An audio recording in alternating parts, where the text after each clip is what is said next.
We're here at Frederick's Restaurant in Islington with Jimmy Tibbs, trainer of Billy Joe Saunders. Undercard fight just been announced. Billy going to be taking on Europe for the European title, Manuel Blandemir. How much do you know about Billy's opponent? I don't know too much about him, but only what I've seen on video. He's a good boxer, pretty good puncher, but he's a very good boxer. Or he's what you call a box fighter. What I've seen, he's only fought Italians, so that's all I've seen of him. And of course, it's going to be Billy's third undefeated fighter in a row he's taking on, so good tests there as well. Yeah. He's undefeated, this guy, in 22 fights. Joe's fought 3 undefeated fighters, O'Sullivan, Ryder, and there's another guy, I can't think who he was, but anyway, this will be his 4th. So he's he's used to all that, so it should be okay. And it's going to be Billy's first fight since September last year. He's had the hand injury. I mean, how is that now? Is it healed? Is he ready to go? Yeah, well, he's had hand injury, as you know, as he was saying, but that's healing up. It will be healed by the time he fights. He's had a good rest, which he deserved. He needed a good rest. He needed to get away from boxing for a little while. And he's come back fresh as a daisy. A little bit overweight, as usual, but we've sorted it out. We've got a good dietitian on the firm. And we've got everything we need to do to win this fight. So none of those burgers we saw out there earlier in build up to this fight for Billy?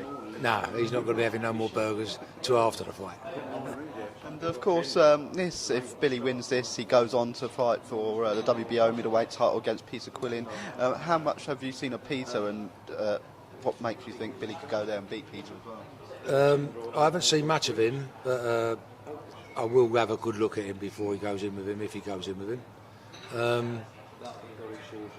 Whether it's abroad in America or here, I'm like Frank, I would prefer to have it in England if it's possible, but that's left to the promoter, Frank Warren.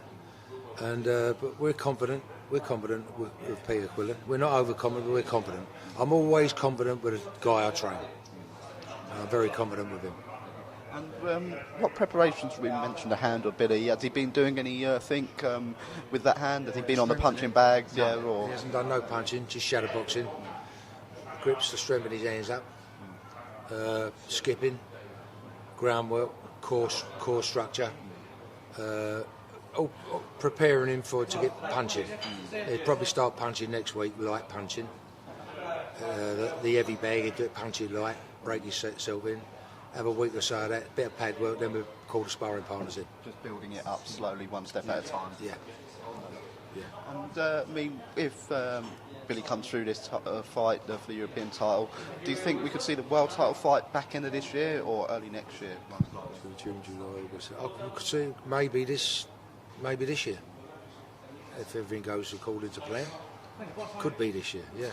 And who are some of the other fighters in the division you're looking at for Billy? I mean, there's some great world fighters out there. There's some great domestic fights out there as well. Yeah, well, they all keep talking about they want to fight him, but when the time comes, they just don't want to do it. John Ryder was the only one who wanted to fight him, and he did have a go, you know, but he got beat, and he got beat fair and square. There's Eubanks, that would make a good draw.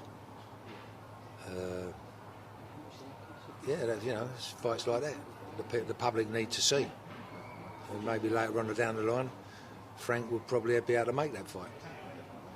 That's great. Thank you so much, Jimmy. You're welcome. Thank you.